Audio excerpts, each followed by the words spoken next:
பொன்வேல் பாண்டியன். இந்திய பொருளாதாரத்தின் அந்த பல்வேறு தலைப்புகளை நம்ம வீடியோஸ் வந்து போட்டுட்டு இருக்கோம். இந்த பதிவுல நம்ம என்ன பார்க்க போறோம் அப்படின்னு பார்த்தீங்கன்னா, நிதி ஆயோகோட கூட்டங்கள், இயல்புகள், பணிகள், அதனுடைய முக்கியமான தூண்கள், நிதி ஆயோக் அமைப்பு வெளியிட்ட முக்கியமான அறிக்கைகள், ஓகேவா, திட்டக்குழுவுக்கும் அந்த நிதி ஆயோக் அமைப்பிற்கும் உள்ளான வேறுபாடுகள், இப்படி நிறைய விஷயங்களை இந்த வீடியோல நம்ம டிஸ்கஸ் பண்ணலாம். சரியா? ஆரம்பிப்பதற்கு முன்பாக இதுக்கு முந்தைய வீடியோல இருந்து ஒரு சில கேள்வி இதை நம்ம வழக்கமா செஞ்சிருக்கோம். அந்த வகையில இந்த தினத்துக்கான முதல் கேள்வி என்ன சொல்லி பார்த்தீங்கன்னா, நம்ம ஏற்கனவே பார்த்தது என்டிசி மற்றும் நிதி ஆயோகோட அந்த பேசிக் மட்டும் பார்த்துருக்கோம். சரியா? அதுல இருந்து ஒரு சில கேள்விகள். முதல் கேள்வி, என்டிசி நேஷனல் டெவலப்மெண்ட் கவுன்சில் எப்போது உருவாக்கப்பட்டது? சரிங்களா? இது வந்து முதல் கேள்வி. இரண்டாவது கேள்வி, என்டிசி அமைப்பின் முதல் துணைத் தலைவர் யார்? சரியா? துணைத் தலைவர் பதவி இருந்தா பதில் சொல்லுங்க, இல்லாட்டினா இல்லன்னு சொல்லுங்க. ஓகேவா? இருந்தா யாருன்னு சொல்லுங்க. இரண்டாவது கேள்வி. மூன்றாவது கேள்வி என்ன சொல்லி பார்த்தீங்கன்னா, என்டிசி அமைப்பின் முக்கியமான பணி என்ன? இது மூன்றாவது கேள்வி. ஓகேவா? அடுத்து நான்காவது கேள்வி என்ன சொல்லி பார்த்தீங்கன்னா, என்டிசி அமைப்பு என்பது அரசியலமைப்பு சார்ந்த அமைப்பா அல்லது சட்டப்பூர்வமான அமைப்பா அல்லது இந்த ரெண்டுமே சேர்ந்ததா அல்லது இந்த ரெண்டுமே இல்லையா அப்படிங்கறது இதெல்லாம் சொல்லுங்க. இது நான்காவது கேள்வி. சரியா? அடுத்து ஐந்தாவது கேள்வி என்ன சொல்லி பார்த்தீங்கன்னா, நிதி ஆயோக் வந்துடலாம். நிதி ஆயோக் அமைப்பு எப்போது உருவாக்கப்பட்டது? ஓகேவா? இது ஐந்தாவது கேள்வி. ஆறாவது கேள்வி என்ன சொல்லி பார்த்தீங்கன்னா, நிதி ஆயோக் அமைப்பு உருவாக்குவதற்கு பரிந்துரை செய்த கமிட்டியின் தலைவர் யார்? ஓகேவா? இதுதான் இன்றைய தினத்திற்கான முந்தைய பதிலிருந்து கேட்கப்படுகிற கேள்விகள். இனிமே நம்ம பார்க்க போறது நிதி ஆயோகோட மிச்சம் இருக்கிற ஏரியா ஃபுல் டீடைலா பார்க்க போறோம். சரியா? சரி, ஆரம்பிக்கலாம். பாருங்க, ஆரம்பிக்கிறதுக்கு முன்பாக ரைட்டா நான் டச் பண்ணிட்டு போயிடுமா? பாருங்க, நிதி ஆயோக் அமைப்பு. சரியா? பாருங்க, ஒரு விரிவாக்கம் national institution for transforming India. நிதி அப்படிங்கிற ஒரு விரிவாக்கம் தமிழ்ல மாறும் இந்தியாவிற்கான தேசிய நிறுவனம். அதே மாதிரி நிதி ஆயோக் அமைப்பை உருவாக்குவதற்கு பரிந்துரை செய்த கமிட்டியோட தலைவர் அஜய் சில்வர். அதே மாதிரி நிதி ஆயோக் அமைப்பானது உருவாக்குவதற்கு அமைச்சரவை தீர்மானம் கொண்டு வந்தது ஆகஸ்ட் 13. இந்திய பிரதமர் நிதி ஆயோக் அமைப்பு உருவாக்கப்படுகிறது அப்படின்னு சொல்லிட்டு முறைப்படி அறிவித்த நாள் ஆகஸ்ட் 15. நிதி ஆயோக் அமைப்பு முறைப்படி உருவாக்கப்பட்ட நாள் ஜனவரி 1, 2015. சரிங்களா? அதே மாதிரி அமெரிக்காவில இருந்தா அந்த நிதி ஆயோக் அமைப்பு உருவாக்குவதற்கான மாதிரி யூஸ் பண்ணாங்க. கவனமா இனிமே நம்ம தொடர்ந்து பாருங்க என்ன பார்க்க போறோம் அப்படின்னு சொன்னா, நிதி ஆயோக் அமைப்பின் கூட்டங்கள். சரியா? நிதி ஆயோக் அமைப்போட கூட்டங்கள் என்ன சொல்லி பாருங்க. நிதி ஆயோகோட முதல் கூட்டம் நடைபெற்ற நாள் 8/2/2015, பிப்ரவரி மாசம் 8ஆம் தேதி. சரியா? பிப்ரவரி 8ஆம் தேதி 2015ஆம் ஆண்டு நிதி ஆயோகோட முதல் கூட்டம் நடந்திருக்குது. யார் தலைமை நடந்திருக்கும்? நிதி ஆயோகோட தலைவர் எப்பவுமே தான் பிரதமர் தான். பிரதமர் தலைமையிலான முதல் கூட்டம் பிப்ரவரி 8, 2015 நடந்திருக்குது. ஏழாவது கூட்டம் நடைபெற்ற நாள் பாருங்க, ஏழாவது கூட்டம் 7/8/2022. அதே மாதிரி நிதி ஆயோக் அமைப்போட 9வது கூட்டம், சரியா, 9th, ஓகேவா, 9வது கூட்டம் நடைபெற்ற நாள் எப்பன்னு பார்த்தா ஜூலை, இது வந்து நோட்ஸ்ல இல்ல, நோட் பண்ணிக்கோங்க, ஜூலை 27, 2024ல நடைபெற்றது. சரிங்களா? முக்கியமானது கவனமா இருக்குமா? நிதி ஆயோக் அமைப்போட கடைசி கூட்டம் 9வது கூட்டம் நடைபெற்ற நாள் ஜூலை 27, 2024ல. யார் தலைமையில தான்? பிரதமர் நரேந்திர மோடி தலைமையில தான். ஏன்னா நிதி ஆயோக் அமைப்புக்கு எப்பவுமே தலைவர் யார் தான்? பிரதமர். சரியா? இந்த 9வது கூட்டத்தோட மைய கருத்து தீம் என்ன அப்படின்னு பார்த்தா முக்கியமானது, நோட் பண்ணிக்கோங்க, விக்ஷித் பாரத் at 2047. சரியா? உங்களுக்கு தெரிஞ்சிருக்கும் விக்ஷித் பாரத் அப்படின்னா வல்லரசு நாடு, வல்லரசு இந்தியா, வளர்ந்த பாரதம். இப்ப இந்தியா வளர்ந்து வரும் நாடாக இருக்குது. அத இந்தியா சுதந்திரம் பெற்று 100வது ஆண்டு எந்த வருஷம் வருது? 2047 வருது. அந்த 2047க்குள்ள இந்தியா எப்படிப்பட்ட நாடாக இருக்க வேண்டும்? வளர்ந்த பாரதமாக, அதாவது விக்ஷித் பாரதாக இருக்க வேண்டும். அதுதான் நிதி ஆயோக் அமைப்போட 9வது கூட்டத்தின் மைய கருத்தாக இருந்தது. சரிங்களா? ஓகே. அதுல நிதி ஆயோக் அமைப்போட தலைமையிடம் டெல்லி. பினான்ஸ் கமிஷன், நிதி ஆயோக், பிளானிங் கமிஷன், என்டிசி எல்லாமே தலைமையிடம் எங்க தான் இருக்கும்? டெல்லியில தான் இருக்கும். ஆனா இடங்கள் பேரு ஒரு சில இடங்கள மாறி வரும். கவனமா இருக்கு. சரியாமா? சரி, பாத்துங்க. இதுல பிளானிங் கமிஷன் என்ன பேர் பார்த்தோம்? பிளானிங் கமிஷனோட இடத்துக்கு பேரு யோஜனா பவன். என்டிசிக்கு என்ன பேர் பார்த்தோம்? ராஷ்டிரிய விகாஸ் பரிஷத். அதே மாதிரி பினான்ஸ் கமிஷன், நிதி ஆணையத்திற்கு என்ன பேர் பார்த்தா ஜவஹர் வியாபார் பவன். இந்த நிதி ஆயோக் அமைப்பிற்கு தான் எந்த ஒரு செல்ல பேரும் பெட் நேமும் இல்லை. கவனமா. சரியாமா? அடுத்து இது கூட்டங்கள் பார்த்தாச்சு. அடுத்து என்ன பார்க்க போறோம் அப்படின்னா, நிதி ஆயோகோட இயல்புகள். சரி, the features of நிதி ஆயோக். அது என்ன மாதிரி குணாதிசயங்களை கொண்டது? இவ பாருங்க, இது இந்தியாவை உருமாற்றம் செய்வதற்கான தேசிய நிறுவனம். அதான் பார்த்துக்கோ, national institute for transforming India. ஓகேவா? இது ஒரு அரசியல் அமைப்பு சாராத குழு, நான் கான்ஸ்டிடியூஷனல் பாடி. ஓகேவா? ஏன்னா நிதி ஆயோக் அமைப்பை எதுல சொல்லிருக்க மாட்டாங்க, எந்த ஒரு ஆர்டிகிளையும் நிதி அமைப்பு இருக்கலாம் அப்படின்னு சொல்லிட்டு சொல்லிருக்க மாட்டாங்க. அதனால இது வந்து அரசியலமைப்பு சாராத ஒரு குழு. சரியா? அதே மாதிரி இது ஒரு அரசியல் அமைப்பின் ஒரு துணை அங்கமாகும். சரியா? துணை அங்கமாக தான் கருதப்படுகிறது. இது பாராளுமன்ற சட்டத்தின்படி உருவாக்கப்பட்டது அல்ல. ஒரே வார்த்தையில வரும். சரியா? பாராளுமன்றத்தில் சட்டப்படி உருவாக்கப்பட்டது அல்ல. அதனால இது என்ன கிடையாது, ஸ்டாட்யூட்டரி பாடி கிடையாது. சரியா? நெய்தர் கான்ஸ்டிடியூஷனல் நார் ஸ்டாட்யூட்டரி பாடி. எதெல்லாம் சொல்ல பார்க்கலாம். எக்கனாமிக்ஸ்ல 4 அமைப்புகள் தான் முக்கியமான அமைப்பு. அது ஒண்ணு திட்டக்குழு. சரியா? ரெண்டாவது என்டிசி, 5 ஆண்டு திட்டங்களை உருவாக்குற பிளானிங் கமிஷன், 5 ஆண்டு திட்டங்களுக்கு இறுதி வடிவம் கொடுக்குற என்டிசி, இப்ப செயல்பட்டு இருக்கிற நிதி ஆயோக். இந்த மூணுக்குமே யார் தான் தலைவரா இருப்பா, பிரதமர் அவர்கள் தான் தலைவரா இருப்பாங்க. இந்த 3 அமைப்புமே என்ன அமைப்பு கிடையாது, அரசியலமைப்பு சார்ந்த அமைப்பும் கிடையாது, சட்டப்பூர்வமான அமைப்பும் கிடையாது. அதுக்கு மீனிங் என்னமா, எந்த ஒரு ஆர்டிகிளையும் மென்ஷன் பண்ணிருக்க மாட்டாங்க. பார்லிமெண்ட்ல ஸ்பெஷல் ஆக்ட கொண்டு வந்து அந்த அமைப்பை சட்டப்பூர்வ அமைப்பா மாத்திருக்க மாட்டாங்க. நிதி ஆணையம், பினான்ஸ் கமிஷன் மட்டும்தான் இந்தியன் கான்ஸ்டிடியூஷன்ல ஆர்டிகல் 280ல சொல்லிருப்பாங்க. அது சொன்னதுனால அது வந்துட்டு அரசியலமைப்பு சார்ந்த அமைப்பு. அதெல்லாம் நம்ம போக பார்க்க போறோம். சரியா? சரி, பாருங்க. இந்த நிதி ஆயோக் அமைப்பானது பாராளுமன்ற சட்டத்தின்படி உருவாக்கப்பட்டது அல்ல. சட்டப்பூர்வமற்ற அமைப்பு, நிர்வாக அமைப்பு மறந்துடக்கூடாது. சரிங்களா? இது அமைச்சரவை தீர்மானம் மூலம் உருவாக்கப்பட்டது. அவர் நிதி ஆயோக் அமைப்புங்கிறது சட்டப்பூர்வ அமைப்பு கிடையாது, அமைச்சரவையோட அந்த ரெசல்யூஷன் தீர்மானம் மூலம் தான் உருவாக்கப்பட்டது. இது ஒரு ஆலோசனை குழு அமைப்பு ஆகும். இந்த திங்க் டேங்க் சொல்லுவாங்க, பின்னாடி போக வரும். Think tank of government of India. சரியா? இந்திய அரசுக்கான சிந்தனை களஞ்சியம், ஆலோசனை வழங்கும் அமைப்பு, சிந்தனை சிற்பி, சைனடு குப்பி அப்படி சொல்லுவாங்கல்ல, அந்த அமைப்பு இந்த அமைப்பு தான், இந்த நிதி ஆயோக் அமைப்பு தான். ஓகேவா? இது ஒரு கொள்கை குழு. ஒவ்வொரு வார்த்தைகளும் முக்கியம், கவனமாக. சில நேரத்தில் இப்படி கொடுத்தது, இது எந்த ஒரு இயல்புகள் நிதி ஆயோக இயல்பு கிடையாது. அது எதெல்லாம் இருக்குது அப்படின்னு கூட கேட்கலாம், கவனமாக விட்டுறக்கூடாது. முக்கியமான தெரிய வேண்டிய விஷயம் என்னன்னு பார்த்தீங்கன்னா, நிதி ஆயோக் அமைப்பு என்பது ஒரு அரசியல் சார்ந்த அமைப்பு கிடையாது, சட்டப்பூர்வ அமைப்பும் கிடையாது. அதே மாதிரி இது ஒரு ஆலோசனை குழு அமைப்பு மட்டுமே, அமைச்சரவை தீர்மானம் மூலம் தான் இது நிறைவேற்றப்பட்டது. இதுதான் நீங்க நோட் பண்ணி பார்க்க வேண்டிய விஷயம், கவனமா இருக்கு. சரியாமா? அடுத்ததாக இந்த நிதி ஆயோக் அமைப்பிற்கு வேறு பெயர்கள் நம்ம ஏற்கனவே பார்த்தோம்ல. Planning கமிஷனுக்கு Yojana Pawan, என்டிசிக்கு Rashtriya Vikas Parishad, finance கமிஷனுக்கு Jawahar வியாபார் Pawan. அதே மாதிரி செல்ல பேர் அதே மாதிரி இல்லாட்டாலும் ஓரளவுக்கு பாருங்க, எல்லாத்துக்கும் புரியுற மாதிரி அரசின் சிந்தனை களஞ்சியம், திங்க் டேங்க் அப்படின்னு சொல்லி அழைக்கிறாங்க. அரசின் சிந்தனை பிரிவு, அரசின் சிந்தனை சாவடி, கொள்கை சிந்தனை சாவடி. முதல்ல சிந்தனைங்கிற வார்த்தை வந்துச்சுனால இதை போட்டுருங்க, நிதி ஆயோக போட்டுருங்க. அடுத்து நிதி ஆயோகோட நோக்கங்கள் என்னென்ன அப்ஜெக்டிவ்ஸ் அதுக்கு இருக்குது. சரியா? என்னென்ன வேலைகள் அது செய்யறாங்க அப்படிங்கிற மாதிரி பார்க்கலாம். நிதி ஆயோகோட நோக்கங்கள் மத்திய அரசையும் மாநில அரசையும் இணைத்து கூட்டாட்சியினை ஏற்படுத்துவது. சரியா? சில திட்டங்கள் போடுவாங்க, மத்திய அரசு மாநில அரசுக்கான திட்டங்கள் போடுவாங்க. அப்போ அவங்களுக்குள்ள சில கருத்து வேறுபாடு வரலாம்.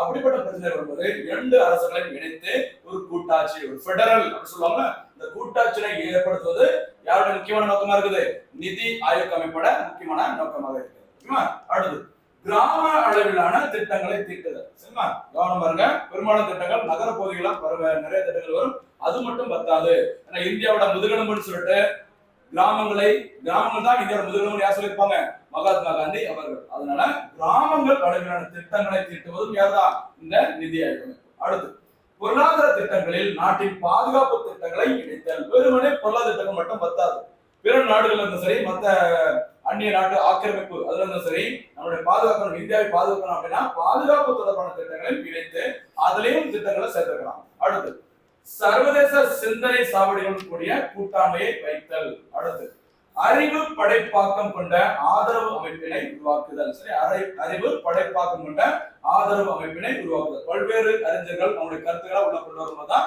சூப்பரா சில திட்டங்களை வகுக்க முடியும். அடுத்து பின்தங்கிய சமூக பிரிவினர் மீது தனி கவனம் செலுத்துதல். ஓகேவா? இப்ப பாத்தீங்கன்னா முன்னேறவங்க முன்னேற்ற இருக்கிறாங்க, பணக்காரா இருக்கிறாங்க, ஏழைகளா இருக்கிறாங்க. அந்த மாதிரிலாம் இல்லாம பின்தங்கிய அந்த பேக்வர்ட் அந்த கேட்டகரி பீப்புள் இருக்காங்கல்ல, அவங்களையும் சூப்பரா கொண்டு வரணும் அப்படின்னு சொல்லிட்டு அவங்களுக்கு ஸ்பெஷல் போக்கஸ் பண்ணி சில திட்டங்களை உருவாக்குறது யாருதான், இந்த நிதி ஆயோக் அமைப்பு தான். ஓகேவா?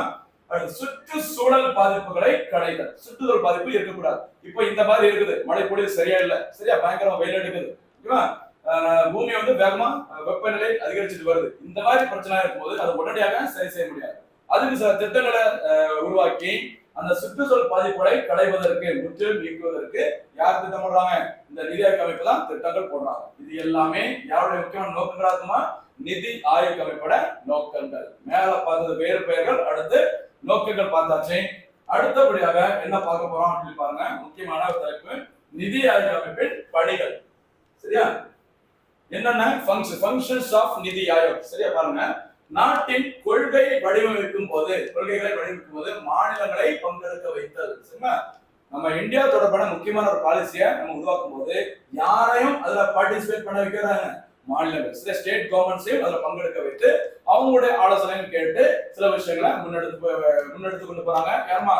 நிதி ஆயோக் அமைப்பு. அடுத்து திட்டமிடுதல் நடைமுறையை கீழிருந்து மேல், சரியா, கீழிருந்து மேல் என்ற முறையில் கொண்டு வருதல். சென்ட்ரலைஸ் பிளானிங், டீசென்ட்ரலைஸ் பிளானிங் நம்ம ஆல்ரெடி பார்த்துட்டோம். ஞாபகம் இருக்கா? மையப்படுத்தப்பட்ட பரவலாக்கப்பட்ட திட்டமிடல். இதுல மையப்படுத்தப்பட்ட திட்டமிடல் என்ன சொல்லுவாங்க? மேலிருந்து கீழ். சரியா? டிசைடிங் அத்தாரிட்டி மத்திய அரசு, மேல இருக்கிறவங்க தான் முக்கியமான சில முடிவுகளை எடுப்பாங்க. அதனால அதான் மேலிருந்து கீழ் சொல்லுவாங்க. டீசென்ட்ரலைஸ் பிளானிங், சரிங்களா, பரவலாக்கப்பட்ட திட்டமிடல் அப்படிங்கிறத கீழிருந்து சாதாரண அமைப்புகள், பொதுமக்கள், ஓகேவா, மாநிலங்கள், பல்வேறு நிறுவனங்கள் இவங்களுடைய கருத்து எல்லாம் கேட்டு மத்திய அரசு சில திட்டங்களை செயல்படுத்துவாங்க. சரி, கீழிருந்தே அவங்களோட ஆலோசனை கேட்கறதுனால அது என்ன சொல்லுவாங்க? கீழிருந்து மேல், சரியா, பாட்டம் டு டாப் அப்படி சொல்லுவாங்க. இந்த நிதி ஆயோக் அமைப்பையும் என்ன சொல்றாங்க?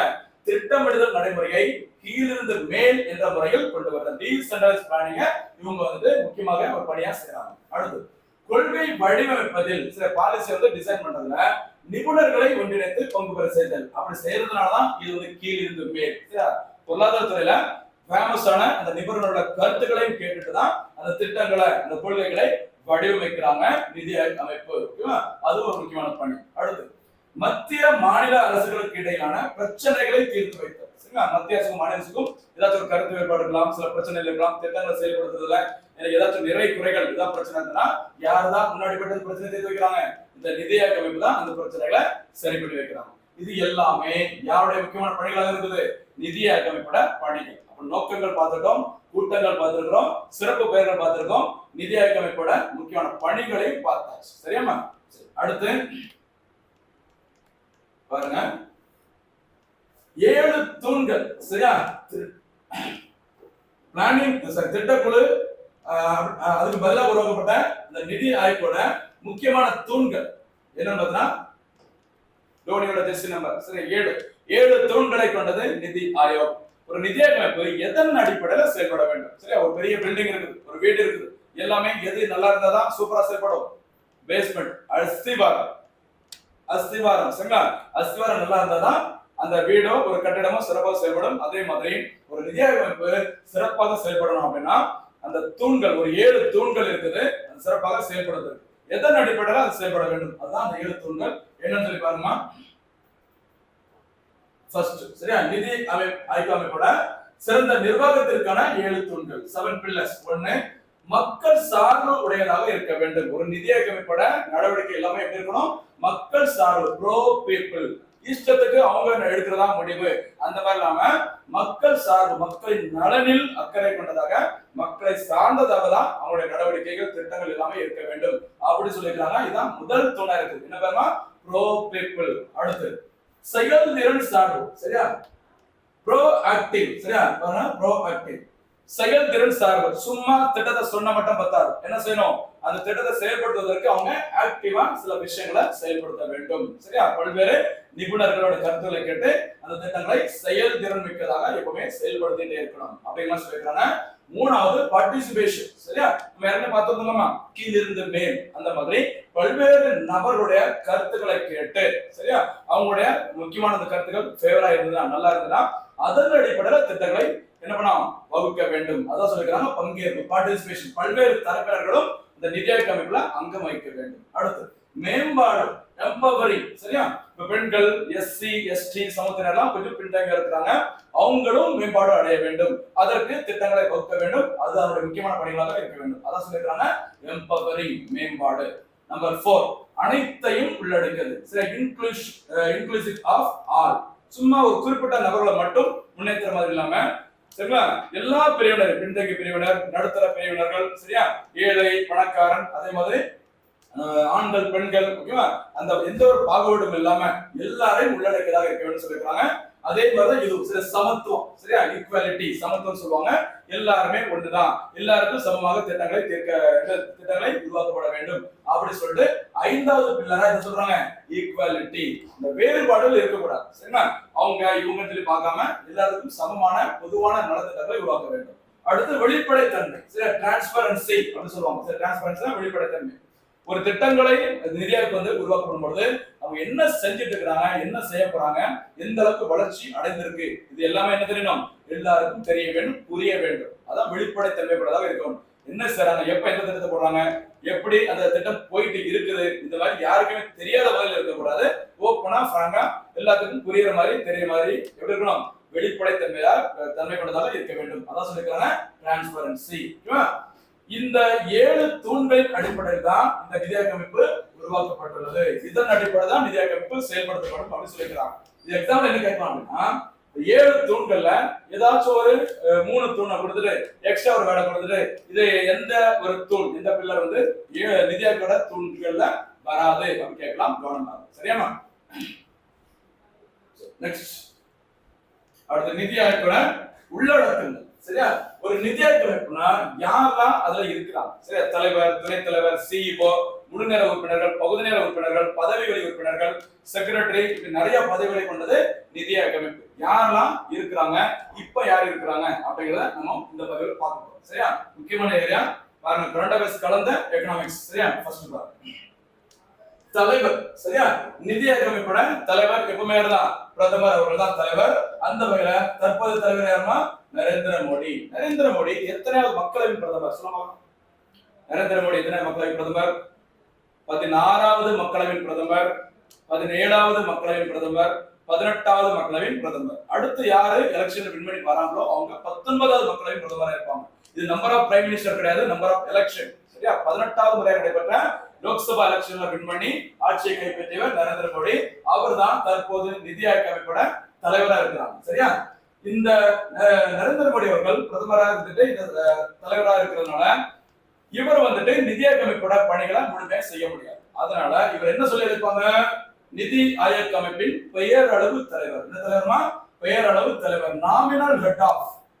சரியா, பெயரளவு தலைவர் சொல்லுவாங்க. பேருக்கு தலைவர், பேருக்கு தான் தலைவர். அப்படின்னு என்ன அர்த்தம், நிதியாய்வு அமைப்பு ஒரு கூட்டத்தை கூட்டுவாங்கல்ல, அந்த கூட்டங்களை கலந்துக்கிட்டு போஸ் கொடுத்துட்டு போட்டோ எடுத்துட்டு வந்துடுவாங்க. மற்றபடி அந்த நிதியாய்வு அமைப்பு செய்ய வேண்டிய எல்லா வேலைகளும் யார் தான் செய்வாங்க, துணைத் தலைவர் தான் செய்வார். சரியா, அப்படி நிதியாய்வு அமைப்பு செய்ய வேண்டிய வேலைகள் எல்லாத்தையும் யார் செய்யறாங்க, துணைத் தலைவர். அப்படி அந்த வேலைகளை துணைத் தலைவர் செய்யறதுனால துணைத் தலைவர் தான் எது சொல்லுவாங்க, நிதியாய்வு அமைப்பின் உண்மையான தலைவர், ரியல் ஹெட் ஆஃப் நிதி ஆயோக் அப்படி கேட்டாலும் சரிதான். இல்லாட்டி நம்ம ஃபங்க்ஷனல் ஹெட் ஆஃப், சரியா, செயல் தலைவர் அப்படி கேட்டாலும் சரிதான். யார் தான், துணைத் தலைவர் கலந்துடக்கூடாது. சரிங்களா, அந்த வகையில நிதியாயோக் தலைவராக பிரதமர் எந்த ஒரு வேலை செய்ய மாட்டாங்க, வெறுமனை கூட்டத்தை தான் கலந்துப்பாங்க. அதனால அவங்களுக்கு பேரு நாமினல் ஹெட். கவனமா இருக்கு. இவர் ஒரு பதவி வழி தலைவர், எக்ஸ் அஃபிஷியல் சேர்மன். பதவி வழினா அவர் ஏற்கனவே பிரதமராக பதவியில் இருக்கிறாரு, அந்த பதவியில் இருந்துட்டு நிதியாயோக் அமைப்பிற்கு தலைவராக இருக்கிறாங்க. அதனால என்ன சொல்றாங்க, இவர பதவி வழி தலைவர், எக்ஸ் அஃபிஷியோ மெம்பர், ஓகேவா, எக்ஸ் அஃபிஷியல் சேர்மன். அடுத்து தற்போது நிதி ஆயோக்கின் தலைவர் பிரதமர் நரேந்திர மோடி. சரியா, நிதியாயோக் அமைப்பு முதல் தலைவர் யாரப்போ, நரேந்திர மோடி. இரண்டாவது தலைவர் யாரு, நரேந்திர மோடி. மூணாவது தலைவர் யாரு, நரேந்திர மோடி. அடுத்து யார் வின் பண்றாங்களோ அவங்க அடுத்த தலைவராக இருப்பாங்க. சரிங்களா, ஏன்னா நிதியாயோக் அமைப்பு யாருடைய காலத்துல உருவாக்கப்பட்டது, நரேந்திர மோடி காலத்துல தான் உருவாக்கப்பட்டது. சரிங்களா, சரி. அடுத்து துணைத் தலைவர், நம்ம ஏற்கனவே பார்த்தோம்ல, பாருங்க, வைஸ் சேர்மன். இவர் பிரதமரால் நியமிக்கப்படுகிறார். நிறைய பதவிகள் பார்த்தீங்கன்னா குடியரசுத் தலைவர் ஏதோ ஒரு ரேஞ்சில போயிட்டு இருக்கும் நியமனம். இங்க பாத்தீங்கன்னா இந்த டெபுட்டி சேர்மன், வைஸ் சேர்மன் அப்படிங்கிறது யாரால தான் நியமிக்கப்படுகிறது, பிரதமர் அவர்களால் நியமிக்கப்படுகிறது. சரியா, இவர் நிதி ஆயோக் அமைப்பின் நிர்வாக தலைவர் ஆவார். ஞாபகம், ஃபங்க்ஷனல் ஹெட் ஆஃப் அல்லது எக்ஸிகியூட்டிவ் ஹெட் ஆஃப் நிதி ஆயோக் அப்படின்னு கேட்டா யாரா சொல்லணும், துணைத் தலைவர் அவர்கள் தான் சொல்லணும். சரிங்களா, அந்த வகையில இந்த நிதி ஆயோக் அமைப்பு உருவாக்குனாங்கல்ல, எப்ப உருவாக்குனாங்க, ஜனவரி 1, 2015 உருவாக்குனாங்க. உருவாக்கின உடனே முதல் துணைத் தலைவராக ஃபர்ஸ்ட் வைஸ் சேர்மனா பதவியில் இருந்தவர் அரவிந்த் பனகாரியா.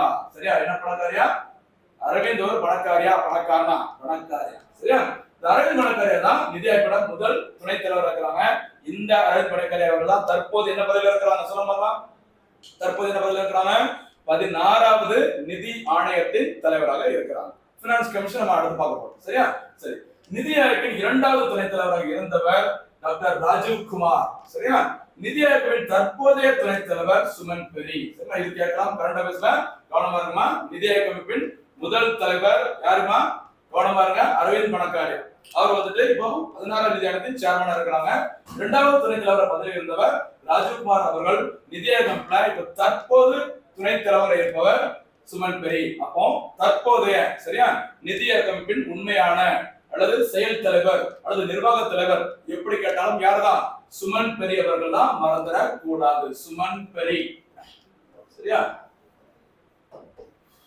அடுத்து பார்க்கலாம் அடுத்து முக்கியமான அங்கங்கள் பார்த்துட்டு இருக்கோம் ஆட்சி மன்றம் கவர்னிங் கவுன்சில் சரியா கவர்னிங் கவுன்சில் ஆஃப் நிதி ஆயோக் சரிங்களா ஒரு நிதி ஆயோகோட ஆட்சி மன்றத்துல யாரெல்லாம் இருப்பாங்க அப்படின்னா இதில் அனைத்து மாநில முதலமைச்சர்களும் யூனியன் பிரதேசத்தின் ஆளுநர்களும் இருப்பார்கள் இந்த வார்த்தை கூட நான் சொல்றதை கொஞ்சம் எழுதிக்கோங்க இது கூட சேர்த்து நான் சொல்றேன் கவர்னிங் கவுன்சில்ல யாரெல்லாம் இருப்பாங்க அப்படிங்கறத நான் சொல்றது எழுதிக்கோங்க சட்டப்பேரவைகளுடன் கூடிய மாநிலங்களின் சரியா முதலமைச்சர்கள் மாநிலங்கள் யூனியன் பிரதேசங்களின் முதலமைச்சர்கள் சரியா ஞாபகம் சட்டப்பேரவைகளுடன் கூடிய மாநிலங்கள் மற்றும் யூனியன் பிரதேசங்களின் முதலமைச்சர்கள் சரியா மற்றும் யூனியன் பிரதேசங்களின் துணைநிலை ஆளுநர்கள்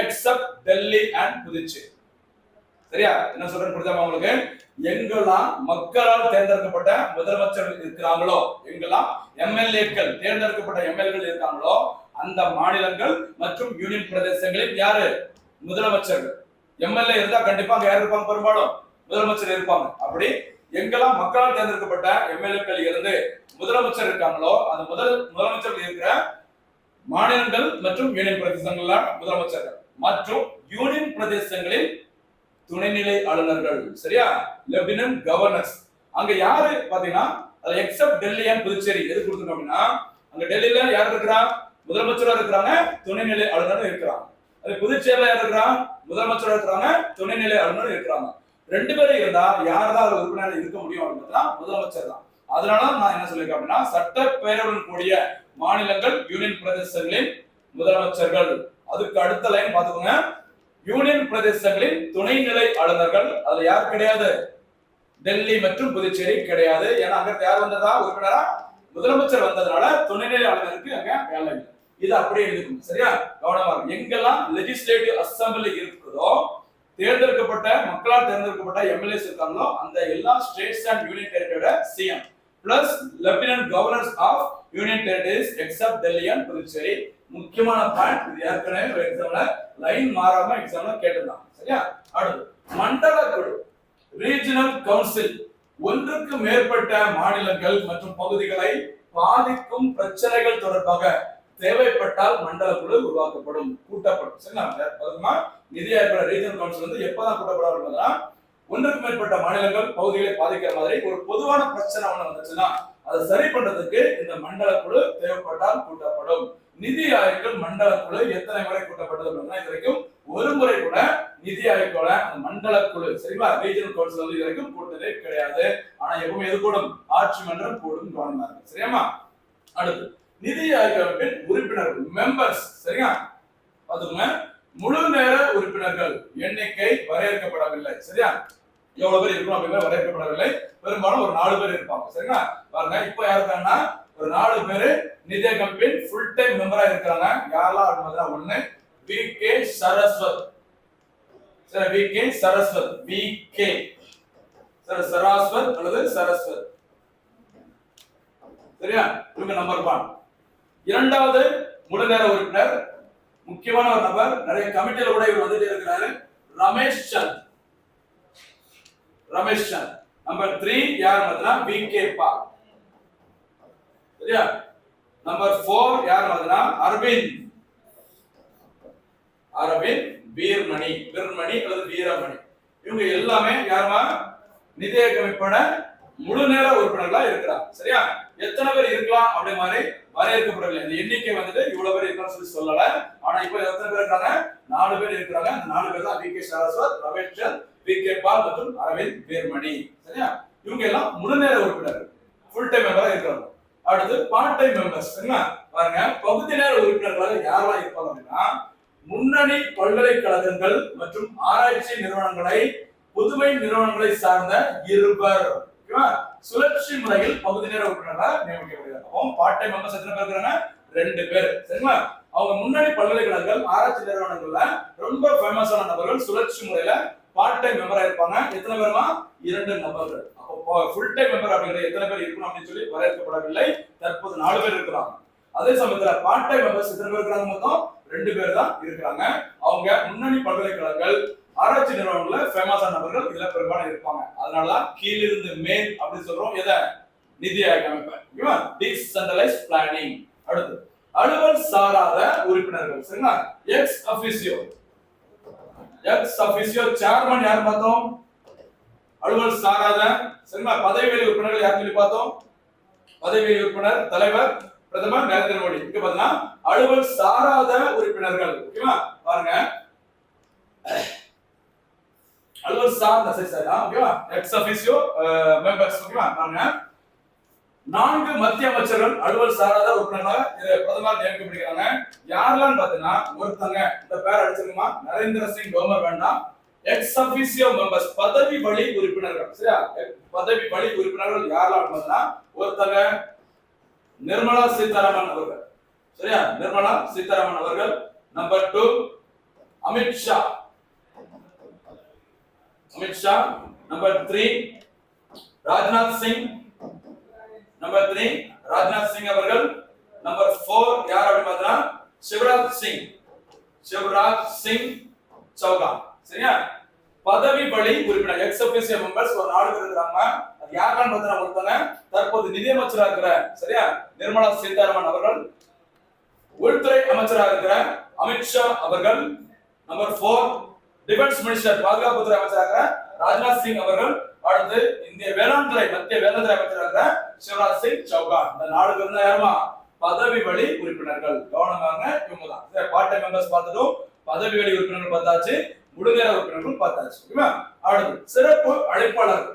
பாருங்க, பல்வேறு துறைகளில் சிறந்த நிபுணர்கள், வல்லுநர்கள் இதில் இடம்பெறுவார்கள். சிறப்பு அழைப்பாளர் சொல்லிட்டு பல்வேறு துறைகள்ல யாரெல்லாம் ரொம்ப புகழ்பெற்றா இருக்கிறாங்களோ அவங்களுடைய கருத்துக்களையும் கேட்க வேண்டும். எதுக்கு? கீழிருந்து மேல் அப்படி சொன்னாங்க. பாட்டம் டு டாப் அந்த விஷயங்களை ஃபாலோ பண்ணதுதான் பல்வேறு துறைகளில் சிறந்த நிபுணர்கள், வல்லுநர்களை இந்த நிதி ஆயோக் அமைப்புல அங்கத்துல சேர்த்திருக்கிறாங்க. சரிங்களா? இதுதான் நிதி ஆயோக் அமைப்புல இருக்கிற முக்கியமான அங்கங்கள், அதனுடைய உறுப்பினர்கள். அடுத்த முக்கியமான பதவி பாருங்க, முதன்மை செயல் அதிகாரி. சரியா? சிஇஓ, சீஃப் எக்ஸிகியூட்டிவ் ஆபீசர் சொல்லுவாங்க. சரியா? மத்திய அரசின் ஐஏஎஸ் அதிகாரி இதன் செயல் அலுவலராக பிரதமரால் குறிப்பிட்ட காலத்திற்கு நியமனம் செய்யப்படுவார். சரிங்களா? ஞாபகத்துக்குமா? ஏற்கனவே நம்ம பார்த்துட்டோம். முக்கியமான பதவி துணைத் தலைவர். யாரு? இப்போ சுமன் பெரி. இங்க பாக்குறது என்னன்னு பார்த்தீங்கன்னா, முதன்மை செயல் அதிகாரி. மத்திய அரசின் முதன்மை செயல் அதிகாரினா சிஇஓ சொல்லுவாங்க. சரியா? அது யார் இருந்தாலும் பார்த்தா இதுக்கு முன்னாடி இந்த பதவியில் இருந்தது சிந்து ஸ்ரீ குல்லர். சரியா? சிந்து ஸ்ரீ குல்லர் அவங்கதான் நிதி ஆயோக் அமைப்போட முதல் சிஇஓ. அடுத்து அமிதாப் காந்த். சரி, அமிதாப் காந்த் இருந்தாங்க. அந்த வரிசையில தற்போது யாரு அப்படின்னா பிவிஆர் சுப்பிரமணியம். பிவிஆர் சுப்பிரமணியம் அவர்கள் தான் தற்போது நிதி ஆயோக் அமைப்போட தலைமை செயல் அதிகாரி அல்லது முதன்மை செயல் அதிகாரி, சீஃப் எக்ஸிகியூட்டிவ் ஆபீசரா இருக்காங்க. யாருன்னா பிவிஆர் சுப்பிரமணியம். சரிங்களா? கவனமா இருங்க.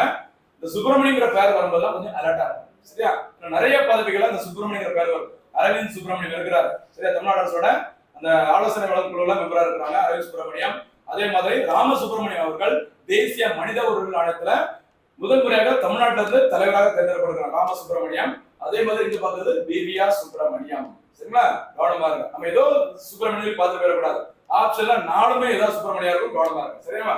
சரி, பாருங்க, அந்த வகையில தற்போது நிதி ஆயோக் சிஇஓ இருப்பது பிவிஆர் சுப்பிரமணியம் அவர்கள். அடுத்து நிதி ஆயோக் அமைப்போட செயலகம் பாருங்க.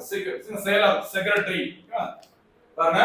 சரி, செயலகம் தேவைப்பட்டால் இதற்கு தனி செயலகம் உருவாக்கப்படும். தனியா இது வரைக்கும் ஒரு இந்த செக்ரட்டரி சொல்லுவாங்க செயலகம் கிடையாது.